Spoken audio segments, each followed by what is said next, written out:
Hey everybody, do you need some good ideas to what to get the jewelry lover in your life? I've got some ideas. Stay tuned. Hi everybody, it's Janine over at Slow Happy Vintage, and I'm here with a very impromptu holiday guide for the jewelry lover. I've pulled out a bunch of things that you might consider to get for yourself or for somebody that you know who loves jewelry. I'm not quite sure how to go about all of this. I've got it sitting here and we'll just hop into it. First of all, for any jewelry lover, of course, jewelry is a wonderful gift to give, but if you don't know what sort of thing to get them, or if they are like me and they have all kinds of jewelry and you don't really want to add to that, there are other things that you can get for them as well.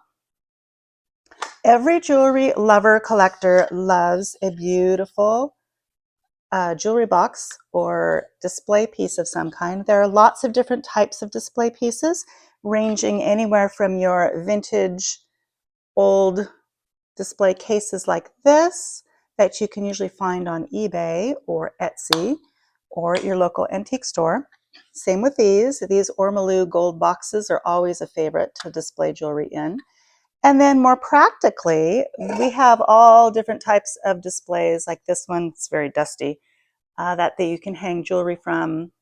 This is a necklace display, and I think you can find these at Home Goods or Ross, different stores like that, as well as your basic display pieces. This is a bracelet bar, and there are various necklace displays, ranging from these little flat guys to neck displays like this. Now, these velvet ones, they get really dirty and dusty. They're kind of hard to keep clean. They do have more like a polyurethane type, but the warning on those is that they will degrade over time, and sometimes they will stick to the necklaces that you put on here. So your best bet is to getting a leather covered one, but they are more expensive. But anyway, necklace displays are always a good idea. Then for your jewelry collector, if they don't already have these things, these are great stocking stuffers. A loop, a jeweler's loop, I recommend at minimum of 10x. And then a strong magnet. A UV light for checking for things like amber and uranium glass, different stuff like that. We also have a diamond tester. There are different types of diamond testers. This one is just your basic one. It doesn't test the difference between like moissanite and diamond, but if you want to know if something is, a quick reading on if something is a better stone, this is a nice one. These are relatively inexpensive. And for the hardcore collector, researcher, there's the Presidium. It's a gem tester. I have a couple other videos that talk about this. It's not going to, how do I even say this? It's not going to often tell you exactly what stone you're dealing with, but it will definitely put it in a range. It reads hardness. There are lots of different stones that are run in different hardness scales, but if you have one of the 16 very common stones used in jewelry, it can help you identify a lot of those. So this is a nice purchase for someone special. Acid test kits. So these acid test kits come, you can get them in a nice wooden box. I like to keep them in a plastic thing that doesn't breathe because it off-gases. So I like to keep it sealed up in a plastic container. The kits usually come with a little testing stone, but I prefer getting a larger stone. So this one can be bought separately. Once again, great for your stockings. For people who like to repair, like I do, there's lots of things you can get for them. All of these little jeweler's tools, they come in lots of different types. I like these little needle nose, I guess you'd call them needle nose pliers. They work great for working on wire and stones. Then there's also my favorite little multi-screwdriver set. I've already pulled all out. Anyway, these also from Amazon. Sometimes you can find them at the dollar store. My favorite glue, Gorilla Glue Gel. Not plain Gorilla Glue, just Gorilla Glue Gel.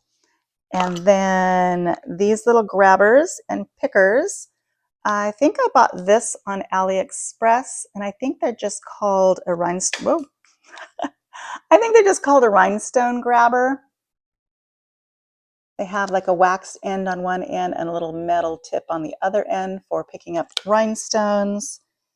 Then this little tool is just called a craft picker, and I got that at the dollar store. Those are great for, if you watch any of my repair videos, you see that I use all these things a lot.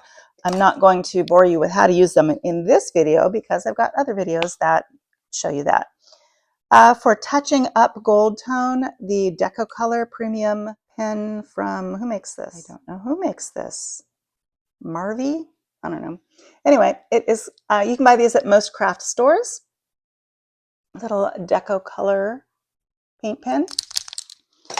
And then these are micro cotton swabs, great for cleaning, great for, I'm not exactly sure. I'm going to have to find where these came from because they were gifted to me. So, but they work great for cleaning out little tiny cups and intricate places. For figuring out what size rhinestones that you might need, there's a digital caliper that you can buy. I got this at Harbor Freight for very little money. I think it was maybe $5 or $6. And that is for measuring rhinestones. Little toothbrushes for cleaning. You know, you could put together a whole little, repair kit. Wouldn't that be fun? With some tools and maybe some rhinestones. These are all vintage rhinestones, but these little containers can be found at Hobby Lobby, and they're great for organizing rhinestones. You can also find some rhinestones at Hobby Lobby, but your best bet is to try Mr. Stone's or one of the vintage stone companies for those. If you have resellers in your midst or just people who want to organize and categorize, I don't recommend storing jewelry long-term in bags because condensation can build up and you can get verdigris issues. But for people who resell, it's nice to have a steady supply of these bags for keeping jewelry safe while you're listing and selling them. And some tags. These I think I got on Amazon, very inexpensive. They are actual jewelry tags that are adhesive. You can write on it right on one side and curl it around. One other testing thing, Simichrome polish. You cannot get this in California, but if you live elsewhere, this is a great test for Bakelite. You can also use 409. That works too. Another dollar store item, if you are a reseller, these mats work really great for putting something on to take a photo of for sizing. So if you had, a brooch or whatever, you would just line it up along here and take a picture so people can see how big it is. Then what else do I have here? Oh, books. For any jewelry lover, books are always a good choice. I have a bunch of them here.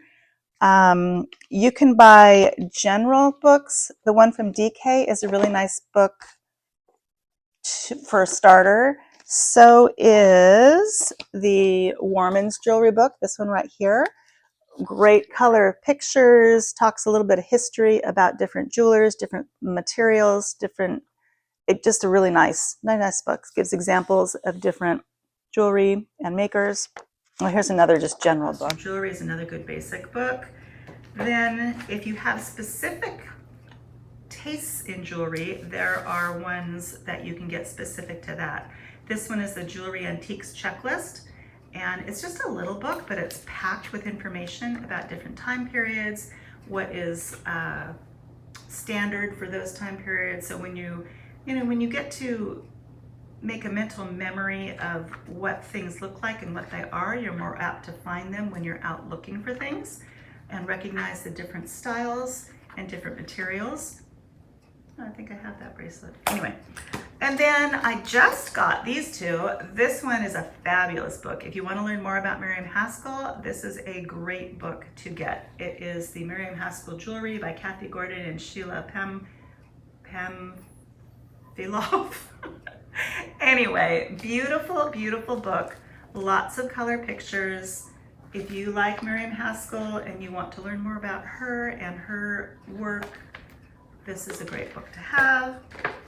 Then I do collect a lot of check glass and check pieces. So this one I just learned about.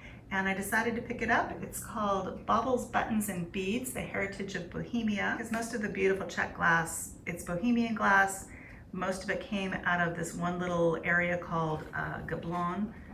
And there's lots of history. There's history about the Niger brothers. There's history about buttons and different materials. Gives a good visual of the types of things that were made in that area, and good history. So that's all I brought down for today. I know I ran through it really quickly, but it is getting close to Christmas, and if you haven't done your holiday shopping yet, these are a few ideas for you for the jewelry lover. All right, I hope you're having a great season, and I'll see you in the next one. Thanks for watching.